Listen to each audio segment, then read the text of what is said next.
జీవితంలో ప్రతి చిన్న తాకిడికి కోపాన్ని ప్రదర్శిస్తున్నారా? అలా అయితే ఎవరికి నష్టం ఎప్పుడైనా ఆలోచించారా? Not every bump in your life needs your anger. నేను doctor Anuradha, life coach, motivation speaker and positive psychologist. నా channel mark 3 minute motivation share చేయండి, సబ్స్క్రైబ్ చేసుకోండి. ప్రతి తాకిడికి కోపమా? ప్రతి మాటకి ప్రతిస్పందన? ప్రతి సహించలేని ప్రవర్తనకి చికాక? ఇవన్నీ నిజంగా ప్రదర్శించడం అవసరమా? కోపమే ప్రతి సమస్యకి పరిష్కారమా?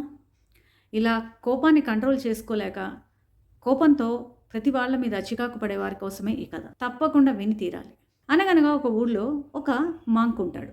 అతనికి చాలా కోపం. ప్రతి చిన్న విషయానికి కూడా ఇరిటేట్ అయిపోతాడు, ఫ్రస్ట్రేట్ అయిపోతాడు. లేకపోతే కోపము, చికాకు అన్ని నెగిటివ్ ఆస్పెక్ట్స్ అన్నీ అతనిలోకి వచ్చేస్తాయి.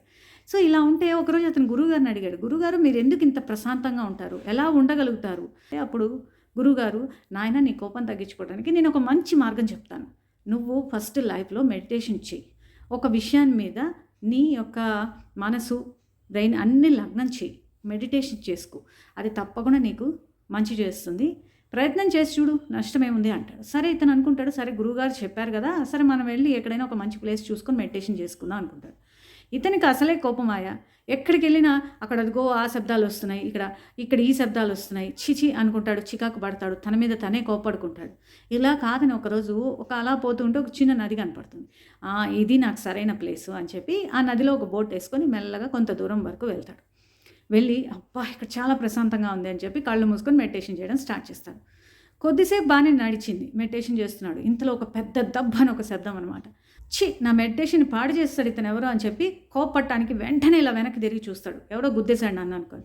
అక్కడ తిరిగి చూసేసరికి అతను నిజంగా ఆశ్చర్యపోతాడు. అక్కడ ఏమీ ఉండదు. ఒక ఎంటీ బోట్ వచ్చి ఇతని బోట్ని గుద్దేసింది. ఎందుకు? అలలకి, ఆ గాలికి అది అలా అలా అలా తేరుకుంటూ వచ్చి ఇతను మెడిటేషన్ చేసుకున్న బోట్ ఆగి ఉంది కదా, ఆ బోట్ని వచ్చి గుద్దింది.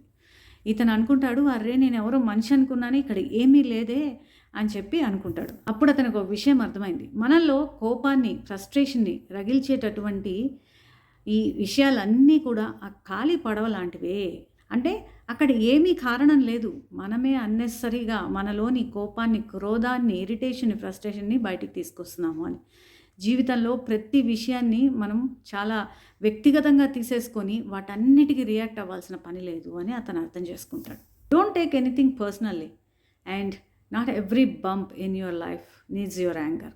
కాబట్టి మనలో కోపాల్ని రగిల్చేటటువంటి ఈ గందరగోళాలు, ఈ కారణాలన్నీ కూడా ఆ ఖాళీ పడవ లాంటివే అని అతను అర్థం చేసుకుంటాడు. అసలు మనం కోపమే ప్రదర్శించకపోతే అవి హానికరమే కాదు. కోపం మోసేవాడినే ఎక్కువ శిక్షిస్తుంది ఎవరి మీద చూపిస్తామో వాళ్ళకంటే అని ఇవన్నీ కూడా అతనికి స్ఫురిస్తాయి.